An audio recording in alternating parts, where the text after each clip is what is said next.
तो किसी भी वस्तु के संबंध में कोई घटना होती है तो व्यक्ति प्रमाण ढूंढता है कि नहीं।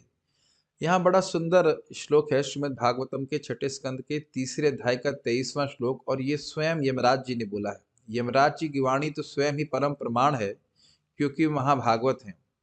लेकिन बड़ी रुचिकर बात यह है कि यह अपने दूतों से कह रहे हैं। जब यमदूत अजामिल को वापस लाने में समर्थ नहीं हो पाए, फिर वो यमराज जी के पास जाते हैं, और यमराज उन्हें भगवान के बारे में, भगवान के नाम की महिमा के बारे में उपदेश देते हैं, भागवत धर्म के बारे में उपदेश देते हैं। तो उसके अंत में वो कहते हैं, अंत के मतलब लास्ट के भाग में कहते हैं, नामोच्चारण महात्म्यम हरे पुष्पशत पुत्र का अजामिलोपि ये नैवा मृत्युपाशाद मुच्यत। तो कई बार आपको लोग बोलेंगे कि भाई नाम जप कर रहे हो, मन तो नहीं लग रहा है, कुछ फायदा है? देखिए क्या फायदा है।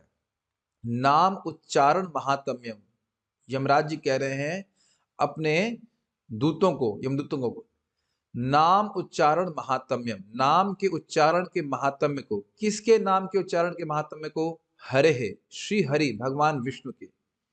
क्या करना है? पश्यतः, पश्यतः देखो। देखो मतलब तुम्हारे लिए तो अब ऐसा भी नहीं कि तुम्हें शास्त्र से श्रवण करना है।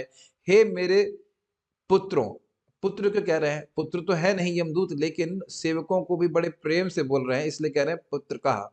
ये प्रेम से संबोधन करने के लिए जो उपयोग होता है शब्द इसका, उसका पुत्र का कहते हैं। तो यद्यपि वो पुत्र नहीं है, लेकिन प्रेम से समझा रहे हैं कि बहुत गुह्य बात बता रहा हूं, देख रहे हैं ना मेरे बेटा, तुम देख रहे हो ना, तुम्हारे लिए तो कोई शास्त्र के श्रवण के विषय नहीं, एकदम स्पष्ट है, दृष्ट है कि वह बच गया। कौन बच गया? अजामिलो अपि, अजामिल जैसा व्यक्ति भी। अब अपि का क्या आशय है? देखिए, अजामिल जैसा पापी भी, और वह भी अशुद्ध अवस्था में होते हुए भी, और वह भी ध्यान पूर्वक नहीं, अपने बेटे के बहाने से नाम बोलने पे भी, ये ना, जिसके द्वारा, किसके द्वारा? नाम उच्चारण, भगवान के नाम, भगवान श्री हरि के नाम के उच्चारण के द्वारा, एवं निश्चित ही मृत्यु पाशात, मृत्यु के पाश से अमुच्यतः, वह मुक्त हो गया। तो आप समझ सकते हैं, यहाँ पे स्वयं यमराज जी कह रहे हैं कि कोई प्रमाण की जरूरत नहीं है, कोई दलील की जरूरत नहीं है, आप तो, आपके सामने तो दृष्ट विषय है। तो आगे से कोई भी भगवान का नाम उच्चारण कर रहा हो तो उसको कभी भी नहीं लेके जाना, बिना माला के भी कर रहा हो। कहाँ अजामिल माला लेकर कर रहा था? क्या नहा धो के कर रहा था? कुछ भी नहीं।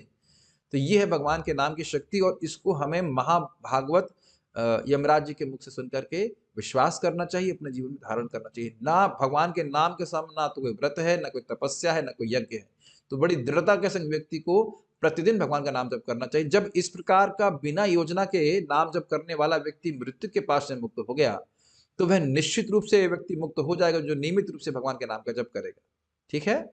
हरे कृष्णा, श्री नाम प्रभु की जय। तो आप इसको नोट कर सकते हो, और उसके बाद में आप पढ़ भी सकते हैं। Thank you.